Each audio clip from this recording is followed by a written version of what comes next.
पिछले 2-3 दिन आप देखेंगे तो ऐसा दिखाया जा रहा है कि जहां भारत की हार हो चुकी है और अमेरिका जीत चुका है, लेकिन अभी जो नतीजे सामने आए हैं उसने अमेरिका का घमंड चकनाचूर कर दिया है। जैसा कि आप जानते हैं, पिछले कुछ दिनों से कुछ सोर्सेस के थ्रू खबरें सामने आ रही थी कि जहां भारतीय सरकारी कंपनियां जिसमें IOCL, BPCL, HPCL और MRPL ने रूसी तेल की खरीद को रोक दिया है या रिफाइनरियों ने रूस से नया ऑर्डर लेना बंद कर दिया है।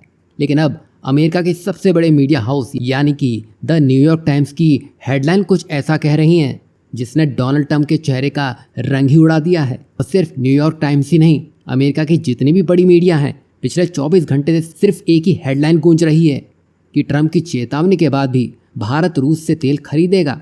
वहीं ट्रंप ने खुद 2 दिन पहले कहा था, मैंने सुना है कि भारत ने रूसी तेल खरीदना बंद कर दिया है। अब ये कितना सच और कितना झूठ है ये आगे चलकर पता चलेगा, लेकिन ये जो भी हुआ वो अच्छा है। लेकिन अब आपने रिपोर्ट्स देख ली हैं, भारत तेल खरीद भी रहा है और आगे भी खरीदता रहेगा। और ये जवाब ऐसा दिया गया है जिसने सीधे वॉशिंगटन की दीवारें हिला दी हैं। और आज की डेट की बात करें तो भारत रूस से तकरीबन 40 से 45% तेल उठाता है। बाकी खाड़ी देशों जैसे सऊदी, UAE और इराक से उठाता है और थोड़ा बहुत अमेरिका से भी ले लेता है।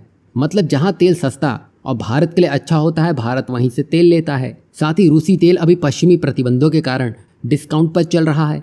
भारत ने इस मौके को समझा और अपने लोगों के लिए सस्ते तेल का फायदा ही चुना, ना कि किसी की नाराजगी से डरना। वहीं जब अमेरिका धमकियों की बौछार करने में लगा था, तब रूस ने एकदम सधा हुआ और ठोस बयान दे दिया, जिसमें रूस ने कहा कि अमेरिका को याद रखना चाहिए कि भारत एक स्वतंत्र देश है, वो अपने निर्णय खुद लेगा। ये केवल बयान नहीं था, ये एक डिप्लोमेटिक थप्पड़ भी था, जहां ट्रंप खफा भी होंगे, गुस्सा भी करेंगे, शायद भारत को लेकर बुरा भला भी कहेंगे, लेकिन हमारी पॉलिसी तो बड़ी साफ है। जो सिर झुकाना चाहेगा उसे सर उठा के जवाब दिया जाएगा, और वही भारत करता भी नजर आ रहा है। वहीं ट्रंप को लगा कि भारत को कोने में खड़ा कर देंगे, लेकिन असली सरप्राइज तो रूस लेकर आया है। रॉयटर्स और JP मॉर्गन की रिपोर्ट्स बताती हैं कि अगर भारत पर दबाव बढ़ता है तो रूस कैस्पियन पाइपलाइन कंसोर्टियम यानी कि CPC को बंद कर सकता है।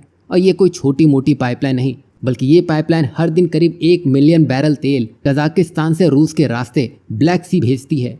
और इस पर अमेरिका की बिग ऑयल कंपनियां जैसे शेवरॉन और एक्सो मोबिल पूरी तरह से डिपेंडेंट है। बता दें कि ये पाइपलाइन कजाकिस्तान से तेल को रूस के रास्ते यूरोप और दुनिया के बाजारों तक पहुंचाने का बड़ा काम करती है। और इसके थोड़ा सा भी बंद होने से अमेरिका यूरोप की सप्लाई ठप हो सकती है, साथ ही अरबों डॉलर का नुकसान भी होगा, जिसके बाद तेल के बाजार में बड़ा तूफान भी आ सकता है। कुल मिलाकर रूस का इशारा साफ था, तुम अगर हमें काटोगे तो हम तुम्हारी ऑक्सीजन ही बंद कर सकते हैं। यहाँ आप साफ देख सकते हैं, भारत ना अमेरिका से लड़ा है, ना रूस से अलग हो रहा है। हम किसी को जवाब नहीं दे रहे हैं, जो करना है अपने फ़ायदे के लिए कर रहे हैं। दुनिया में हमारी अभी जो वैल्यू है वो सिर्फ एक बाजार की नहीं बल्कि एक बैलेंस मेकर की है। वहीं भारत की बात करें, भारत ब्रिक्स, क्वाड, G7 हर जगह पर एक्टिव है। और ख़ास बात तो ये देखिए, रूस ने कभी नहीं कहा कि G7 छोड़ दो, क्वाड से दूर रहो। लेकिन अमेरिका क्या कुछ कर रहा है आप सभी जानते हैं। पहले तो वो बोलता है कि ब्रिक्स से तो दूरी हो जाओ, मतलब यहाँ पर दोस्ती फोर्स के जरिए की जा रही है। लेकिन अमेरिका यहाँ ये भूल चुका है कि दोस्ती भरोसे से ही चलती है। वहीं रशिया भारत की स्वतंत्रता को स्वीकारता है, सम्मान देता है। यही वजह है कि आज भारत और रूस एक साथ कंधे से कंधा मिलाकर चल रहे हैं। और अमेरिका और उसके सहयोगी आज समझ रहे हैं कि जिस भारत को वो तोड़ने मोड़ने की सोच रहे थे, वो अब ग्लोबल पावर बन चुका है, जो शांति भी चाहता है और सम्मान भी। अब भारत के स्टैंड से दुनिया का ये भ्रम दूर हो चुका है कि भारत किसी की धमकी से तो झुकने से रहा। हम शांति चाहते हैं, लेकिन अगर कोई हमारी संप्रभुता को चुनौती देता है तो भारत सिर्फ जवाब नहीं देता है, इतिहास भी लिख देता है। यहाँ आपको क्या लगता है, रूस भारत का एक भरोसेमंद साथी है? हाँ या ना में अपनी राय जरूर दीजिएगा। वहीं दूसरा कि क्या आपको ये लगता है कि अमेरिका खुद दूसरों की आज़ादी का सम्मान करता है या सिर्फ वो अपना हित ही देखता है? इस पर आप क्या कुछ सोचते हैं, अपनी राय ज़रूर दीजिएगा। और हमारी ये वीडियो पसंद आई हो तो एक लाइक ज़रूर कर दीजिएगा। और आप सभी से एक रिक्वेस्ट है, अगर आप हमारे डिस्क्रिप्शन बॉक्स में जाएंगे तो वहाँ पर आपको हमारा फेसबुक का लिंक मिलेगा। वहाँ हम यूनिक अपडेट्स डालते रहते हैं। अगर आपको पसंद आए तो लाइक और फॉलो ज़रूर कीजिएगा।